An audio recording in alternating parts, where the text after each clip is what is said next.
Hello friends, welcome to our channel Mechanical Motivator. In this channel, we will be seeing mechanical and motivational videos. So in this video, we're going to see few problems based on damping. So we'll go directly into the problem. So first problem they have given us, the following data are given for a vibrating system with viscous damping. So viscous damping means it's a fluid resistance one and we'll be using oil or liquid. So we will be seeing simultaneously the question and the given data so that it will be very much easy for us to understand. So they have given us mass as 2.5 kg. So M is equal to 2.5 kg. So given condition viscous damping, spring constant 3 Newton per millimeter. So spring constant means it's nothing but stiffness. So S is equal to 3 Newton per millimeter. If you want to convert millimeter to meter, then we will be using 10 power minus 3. So millimeter to meter is 10 power minus 3. Since it's in denominator, when it's going to the numerator, the power will be 3 into 10 power 3. So what else they have given? And the amplitude decreases to 0.25 of its initial value after 5 consecutive cycles. So 5 consecutive cycles means, so for example, consider initial point will be x1. So from x1 to x2 is one complete cycle, and x2 to x3 is 2 complete cycle. So same wise, for 5 consecutive complete cycle means the we can write the relation as x6 is equal to 0.25 x5. So there is a mistake here, so just make a note of it. So x6 is equal to 0.25 x5. So what they are asking to find is determine the damping coefficient of the damper in the system. So we have to determine the damping coefficient means we have to determine C. So before going to this problem, actually he's asking us to find C. So if you want C means, so just look at this formula. For this is for damping ratio. So damping ratio, damping factor, we denote it as zeta. So zeta is equal to C by Cc. So if actually we want damping coefficient, that is C we want. So for determining C, we need to know the damping factor and critical damping coefficient. So critical damping coefficient, we can easily find 2m omega n. So formula is 2 into mass into omega n. Omega n we can find with the help of the formula root of S by m. So zeta we have to determine. So once we determine the zeta, it's very much easy to calculate the damping coefficient. So just look at this problem. So now we're going to solve it. So first step will be determine omega n. So omega n is equal to root of S by m, because this omega n we will be using for critical damping coefficient. Cc is equal to, that is Cc is equal to 2m omega n. Cc is the critical damping coefficient. For determining the critical damping coefficient, we need omega n. So omega n is equal to root of S by m. So stiffness is 3 into 10 power 3 and mass is 2.5. So when we calculate means we'll be getting an answer of 34.64 radian per second. So next thing is we'll be having a relation of, just a minute, okay.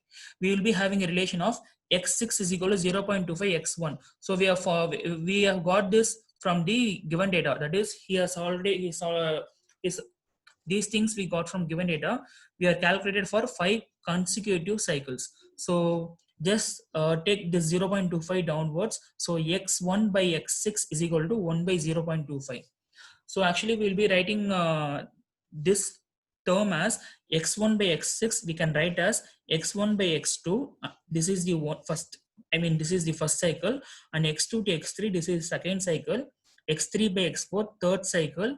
X4 by x5, fourth cycle, and x5 by x6 is sixth cycle. Actually, for viscous damping, they have given a condition as x1 by x2 is equal to x2 by x3 is equal to x3 by x4 is equal to x4 by x5 is equal to x5 by x6. So this is the given condition. So we can write the above as below. So x1 by x6 can be written as x1 by x2 whole power 5. So 1, 2, 3, 4, 5. So we are writing the power as 5. So x1 by x2 is equal to x1 by x6. So just take this 5 to the other side. So we want x1 by x. So because we will be using these x1 by x2 only in the formula. So if you want x1 by divided by x2, just take this 5 to the other side. So it will be written as x1 by x2 is equal to x1 by x6 1 by 5. So x1 by x6 we already got, right? So 1 divided by 0.25. So just substitute this here. So we'll be getting an answer of 1.3195. So actually formula is, this is the formula for a logarithmic decrement. So del is equal to ln of x1 by x2. Actually this is the formula. So we can also write the del as 2 pi zeta divided by root of 1 minus zeta square. Actually the formula is del is equal to ln of x1 by x2 is equal to 2 pi zeta divided by 1 divided by root of 1 minus zeta square. So we can write as ln of x1 by x2, we already got, previously we got, right, 1.3195. Just substitute that and is equal to 2 pi zeta divided by root of 1 minus zeta square. So actually we will be getting an answer as 0.27687. And here we actually want to determine the zeta. So if you want to determine zeta, take this term to the other side. So you'll be getting an equation like this: 0.27 root of 1 minus zeta square is equal to 2 pi zeta. So next step will be squaring on both sides. If you square means you will be getting like this. Actually we want to determine zeta, so reduce the complete equation and take the zeta square to the left hand side and remaining remaining constant to the right hand side. So we will be getting the value of zeta as 0.04383. So just round it off. So zeta will be approximately equal to 0.044. So now we're going to use this zeta. Actually we want damping coefficient, right? So zeta is equal to C by Cc. So zeta is equal to C by Cc. Zeta is zeta is the damping factor, damping ratio. C is the damping coefficient. Cc is the critical damping coefficient. So Cc we can determine using the formula 2m omega n. We know the mass and we also know the omega n also, because we in the starting we have determined it. 34.64 radian per second we determined already. So just first calculate the Cc, that is critical damping coefficient. You will be getting an answer of 173.205 Newton per meter per second. Unit for critical damping coefficient and damping coefficient is similar. So now we are having critical damping coefficient Cc value as well as damping factor or damping ratio value. Now it's easy to determine the damping coefficient. Just cross multiply Cc to the other side. So C is equal to zeta into Cc. So C is equal to zeta we already got and Cc we already got. So now we'll be getting a damping coefficient as 7.62 Newton per meter per second. Unit for these two, critical damping coefficient and damping coefficient, are same. Now we'll be seeing the next problem. So in this problem, what I have given us, just a minute, okay. What I have given us, the measurement on a mechanical vibrating system shows that it has a mass of 8 kg and that the spring can be combined to give a equivalent spring stiffness of 5.4 Newton per millimeter. So they have given us a mass as 8 kg and spring stiffness. So x is equal to 5.4 Newton per millimeter. So as we saw previously, convert millimeter to meter. So it's nothing but 10 power minus 3 when it goes to the numerator 10 power 3. So 5.4 into 10 power 3 Newton per meter. The vibrating system has a dashpot attached which exerts a force of 40 Newton. This 40 Newton is damping force. When the mass has a velocity of 1 meter per second, so velocity will be 1 meter per second. He's asking us to find the critical damping coefficient. Critical damping coefficient is Cc, damping factor is zeta, logarithmic decrement is del, and ratio of two consecutive amplitude is x1 and x1 divided by x2. So as we said already, these are the things we need to determine. So one by one we'll be seeing. First one will be critical damping coefficient. So we already know the formula. Cc is equal to 2m omega n. So if you want to determine omega n, it's root of s by m. So mass we already know. Just substitute all the given data into this formula. So it's very much easy to directly calculate. So Cc we will be getting 415.69 Newton per meter per second. So next thing is we can also calculate C, because the second thing we need to determine zeta, right? So for determining zeta we need C. So C is damping force per unit velocity. So damping force is 40, unit velocity is 1. So 40 Newton per meter per second. So second one we have to determine this damping factor. It's nothing but C by Cc. C we got already 40 and Cc we already got. So just divide these things and we'll be getting a damping factor as 0.096. And zeta, that is damping factor, does not have any unit, because these two units will be get cancelled and there won't be any unit for zeta. So next, the third thing is logarithmic decrement. So del is equal to ln of x1 by x2 is equal to 2 pi zeta divided by root of 1 minus zeta square. So zeta we already determined, right? So previously we got zeta, and the only thing is we don't know this x1 by x2. So just leave this and use the formula as del is equal to 2 pi zeta divided by 1 minus zeta square. So zeta we know 0.096, just substitute it, and we will be getting a logarithmic decrement del value as 0.6059, as well as this del will be having no unit. Fourth one will be, we want to determine the ratio of two consecutive amplitudes. So two consecutive amplitudes means it's nothing but x1 divided by x2. So del is equal to ln of x1 divided by x2.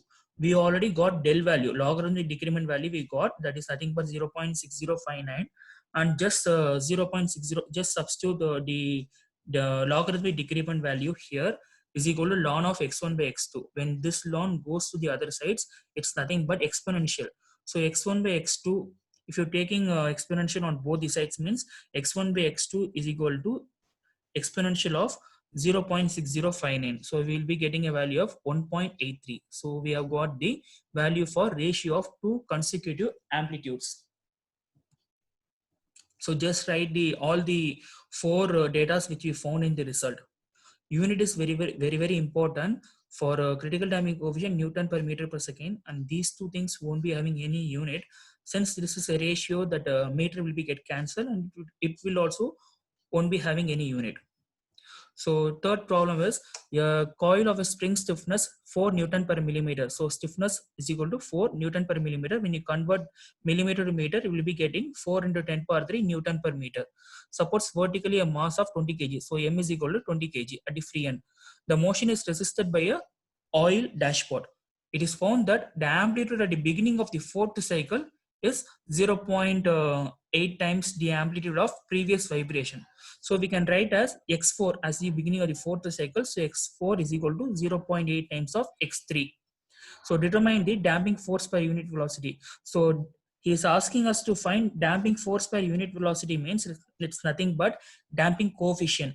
Also find the ratio of frequency of damped and undamped vibration. So ratio of damped vibration means frequency means fd, undamped means fn. So fd by fn. So listen here, ma. So damping force per unit velocity is nothing but C. So ratio of frequency of damped and undamped means FD by Fn. So this damping force per unit velocity we can easily determine. First, initially we need to know the omega n. So omega n is equal to root of S by M. So stiffness and mass value we know, and if we substitute means we'll be getting a value of 14.14 radian per second. So critical damping coefficient CC value, CC is equal to 2m omega n. So omega n we know, mass we know, so we will be getting a value of 565.6 Newton per meter per second. So next thing is we will be determining logarithmic decrement. So what is the purpose of determining here means we want to know the value of zeta. Zeta value we want to know, so then only we can get damping coefficient value, because CC we have already determined and zeta we going to find out. So if we know this value, we can find damping coefficient. So that is the purpose of using logarithmic decrement. So del is equal to ln of x3 by x4. So actually here few steps have been missed out. We have to determine x3 by x4. So what they have done is del is equal to 2 pi zeta divided by 1 minus zeta square. So x3 by x4 we have already found previously in given data itself. So if you want x3 by x4, just take this 0.8 to the other side. So x3 by x4 is equal to 1 by 0.8. So just substitute the 1 by 0.8 value. So now in this the entire thing, actually we don't know the value of zeta. Zeta we need to determine, right? So just calculate this value. You'll be getting 0.223 ln of 1 by 0.8. So just cross multiply it and square it up on both sides. Similar process which we saw in previous problem. Reduce the entire equation, keep the zeta square on the left hand side and remaining constant on the right hand side. Just take the square root of it and you will be getting a value of zeta is equal to 0.035. So once you find the value of zeta value, it's very much easy for you to find the critical damping coefficient, damping coefficient. So zeta is equal to C by Cc. So zeta value we got just now, and Cc value we determined previously. So you can determine easily the damping coefficient. So you will be getting an answer of 19.79 Newton per meter per second. So next thing will be ratio of these things, the ratio of damped frequency and undamped frequency, FD by Fn. So damped frequency we can write as FD is equal to omega d by 2 pi, and undamped frequency we can write Fn is equal to omega n by 2 pi. So now we're going to just take the ratio of it. FD by Fn is equal to omega d by 2 pi divided by omega n by 2 pi. 2 pi will be get cancelled here, right? 2 pi will be get cancelled, and finally we'll be having omega d by omega n. This omega d can be written as omega n root of 1 minus zeta square, and omega n, write it as it is. Just cancel the omega n like this. Omega n will be cancelled, and you'll be having root of 1 minus zeta square. Zeta value we found 0.035. So just calculate with the help of calculator, and you will be getting a value of 0.999. So ratio of damped frequency to undamped frequency will be getting 0.999. Okay, next we'll be seeing the last problem. So if you understand these 4 problems, it will be very much easy for you to tackle whichever question they ask regarding damping problem. So now we'll be moving to the 4th problem. So here what they have given us, a machine of mass 75 kg is mounted on a spring. So M is equal to 75 kg and is fitted with a dashpot to a damped out vibration. There are 3 springs, each of stiffness 10 Newton per millimeter. So underline this line, 3 springs. So, and actually its stiffness is equal to 10 Newton per millimeter. Since it's 3, I am multiplying into 3. So I'll be getting an answer of 30 Newton per millimeter. So when I want to convert mm to meter, means 30 into 10 power 3 Newton per meter. Stiffness is equal to 30 into 10 power 3 Newton per meter. Then, okay. It is found that the amplitude of vibration diminishes from 38.4 mm to 6.4 mm. So they have given us 2 complete oscillation, right? Actually, it's wrong in this question. Actually, it's 3 complete oscillation. Just make a note of it. It's not 2, it's 3 complete oscillation. So 3 complete oscillation means starting point will be x1 and ending will be x4. So x1 by x4 is equal to 38.4 divided by 6.4, and we will be getting an answer as 6. So just keep this relation. We'll be using further we'll be using at the end of the problem.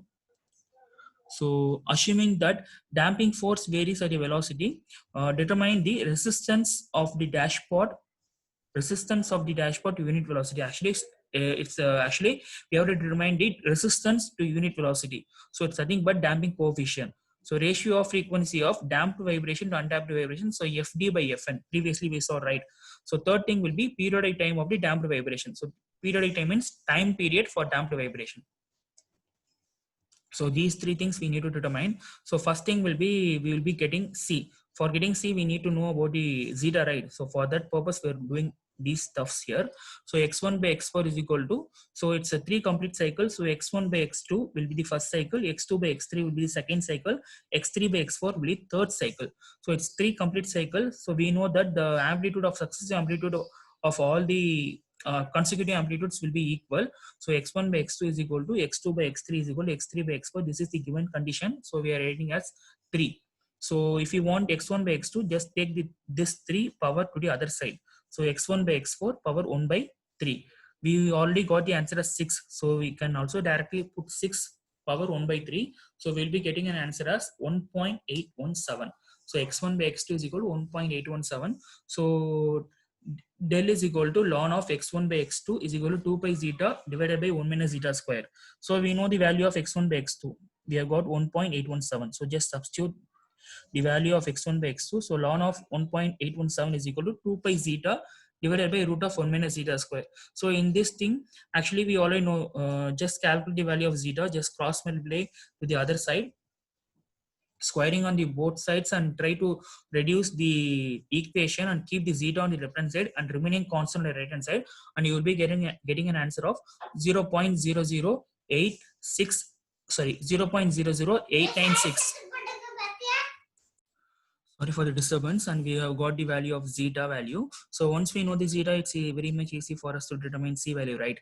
So CC is critical damping coefficient is 2m omega n. Omega n we know already. We can easily determine omega n is equal to root of S by m. If you substitute the value of stiffness and mass value, you will be getting a value of 20, and mass is 75. So you'll be getting a value of 3000 Newton per meter per second. So this is the formula for damping factor. So zeta is equal to C by Cc. You know the value of zeta and you know the value of critical damping coefficient, so you can easily find damping coefficient. So C is equal to zeta into Cc. So just substitute the values and you will be getting an answer as C is equal to 26.88 Newton per meter per second.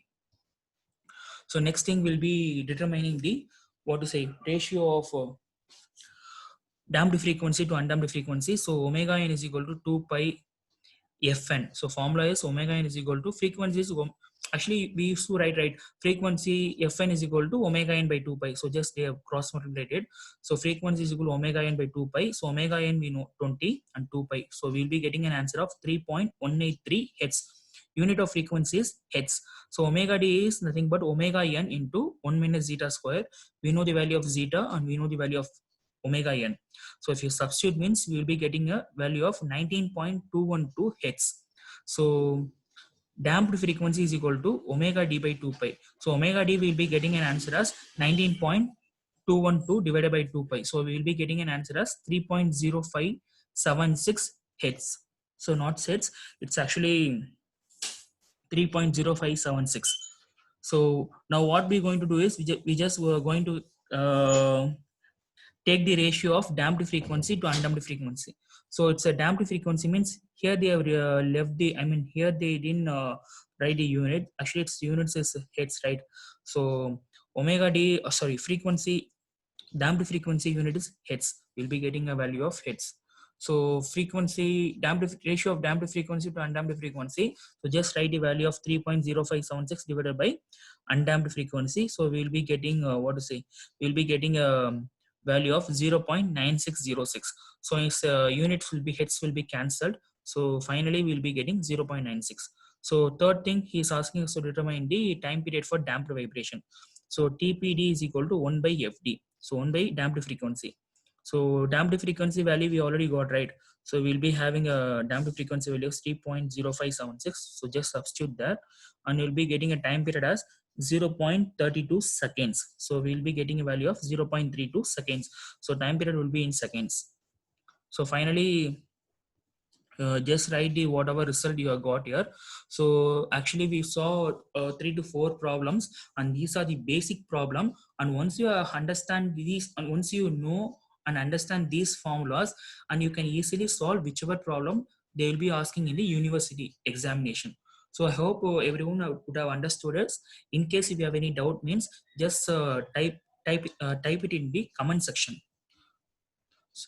Please do subscribe to my channel Mechanical Motivator and press the bell icon. So then only you will be getting all the videos which I upload. Thanks for watching this video. Have a great day.